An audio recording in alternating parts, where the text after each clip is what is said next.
Good morning and a warm welcome to your show, Sunny Mornings in San Diego.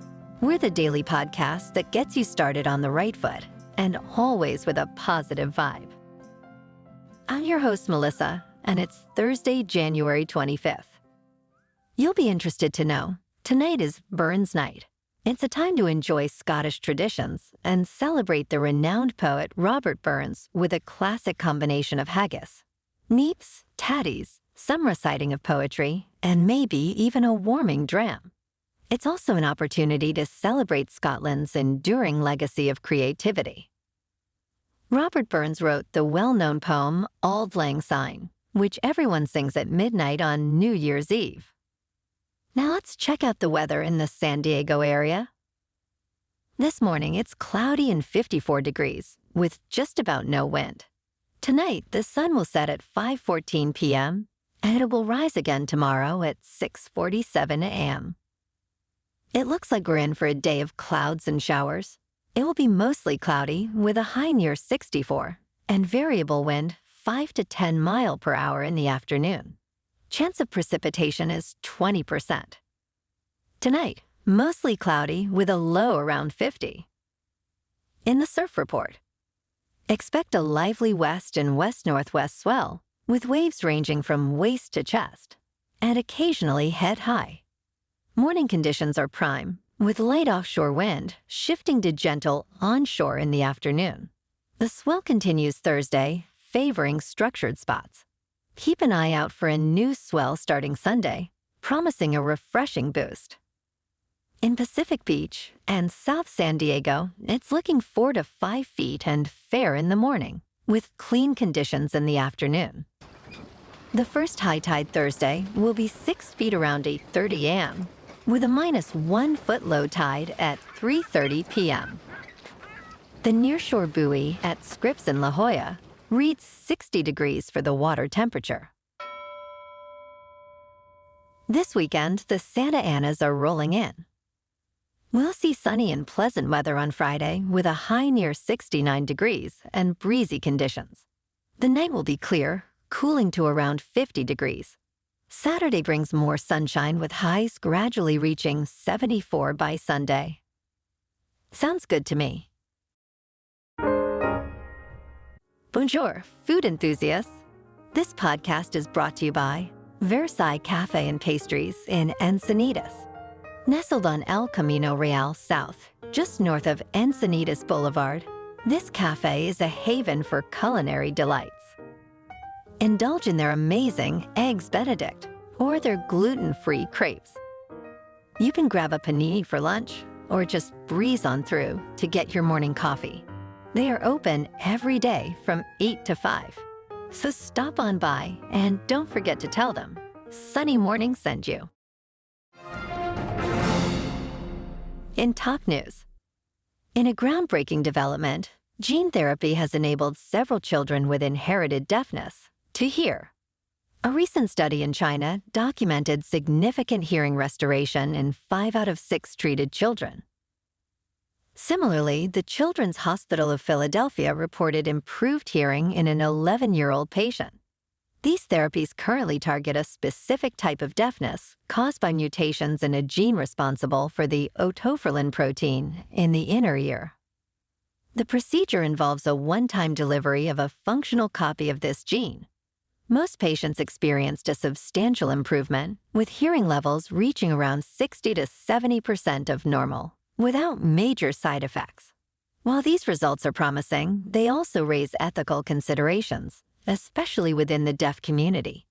As research progresses, this gene therapy could potentially revolutionize treatment for various types of genetic deafness, impacting millions of children worldwide. Now, let's talk pets and science.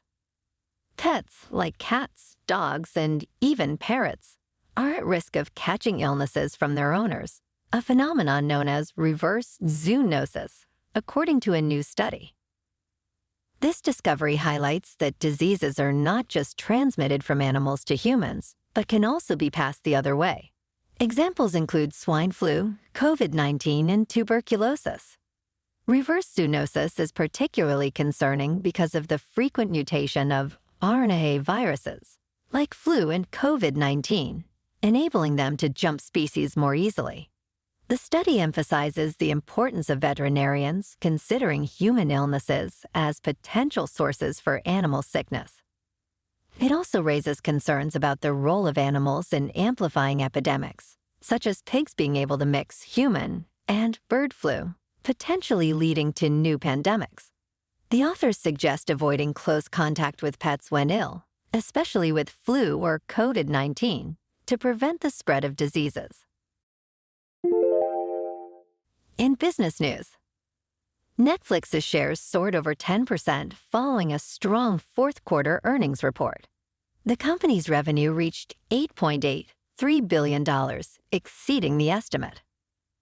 This surge is attributed to initiatives like a crackdown on password sharing, an ad-supported tier, and recent price hikes. The company anticipates a first-quarter earnings per share of $4.49, surpassing expectations of $4.09. While Wall Street responded positively, with analysts raising price targets, some caution about Netflix's valuation.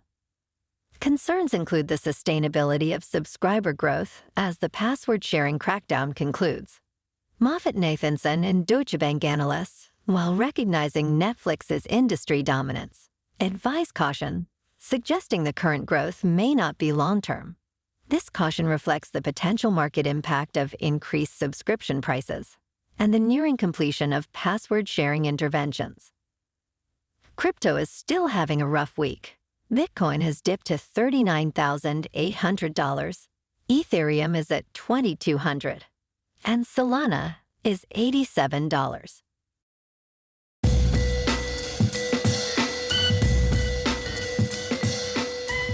Now on to sports.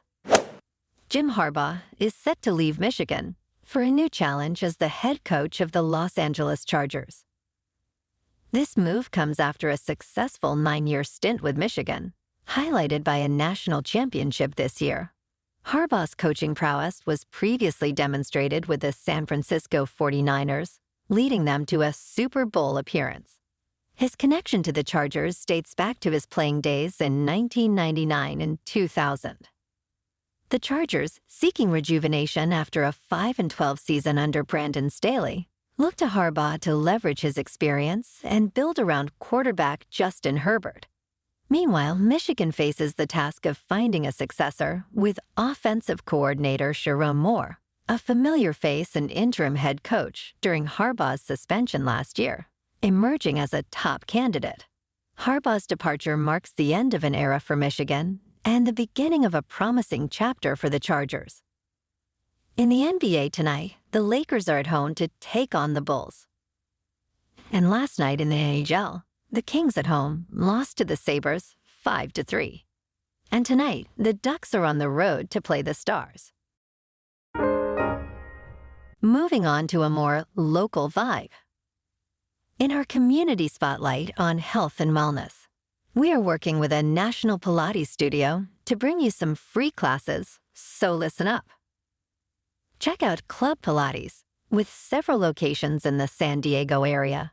Pilates presents a comprehensive wellness approach, cultivating strength, reducing tension, and elevating mental well-being. Scientific research affirms its benefits. So now you can check out Club Pilates for a free class, with locations in Encinitas, Solana Beach, Oceanside, La Jolla, and more.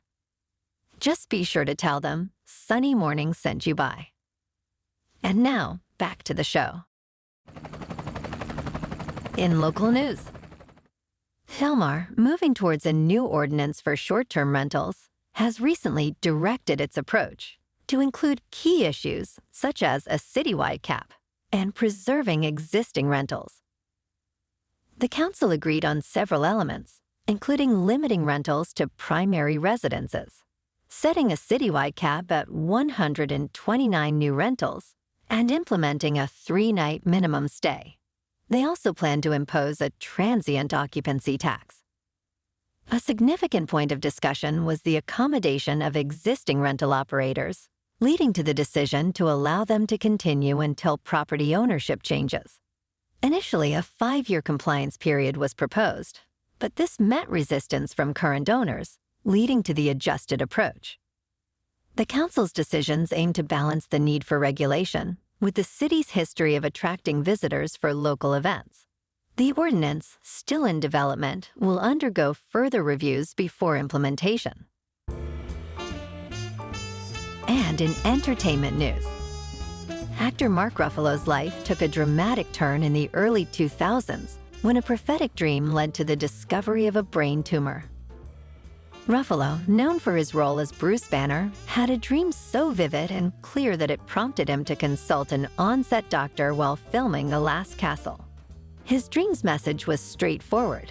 You have a brain tumor and you have to deal with it immediately. The subsequent CAT scan revealed a mass the size of a golf ball. The tumor, a vestibular schwannoma, was benign, but its removal caused temporary facial paralysis and hearing loss, with permanent hearing loss in one ear.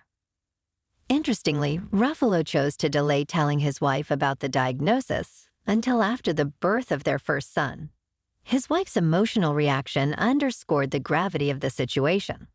Ruffalo's experience is a remarkable testament to the unexpected ways life can unfold and the impact of intuitive moments on our health decisions. Well, alrighty folks, it's time for the quote of the day. And today's quote comes from Robert Burns.